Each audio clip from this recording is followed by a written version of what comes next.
माझं नाव विजया रीमा सुनील फरकाडे. माझ्या शाळेचं नाव पीएमसी जिल्हा परिषद प्राथमिक शाळा नवीन वस्ती राळेगाव. मी तुम्हाला छोटा सत्याचा श्रण ही गोष्ट सांगणार आहे. खेळताना चेंडू फुलदाणीला लागला. फुलदाणी फुटली. कोणी पाहिलं नव्हतं, पण आरव घाबरला. तो शिक्षकांकडे गेला. शिक्षकांना त्याने खरं सांगितलं की सर, माझी चूक झाली आहे, मला माफ करा.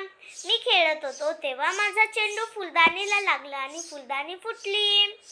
मग शिक्षक म्हणाले, चूक झाली तरी चालते, पण खरं सांगणं खूप चांगली गोष्ट आहे. मग शिक्षकांनी त्याला सांगितले की याच्या पुढे काळजी घ्यावी आणि चेंडूचा गेम खेळायचा नाही असं सांगितले. मग आरव त्याच्या मित्रासोबत पुन्हा दुसरा गेम खेळायला गेला. मग आरवला खूप बरे वाटले. धन्यवाद. या गोष्टीतून बोध मिळते, कधीही खरे बोलावे.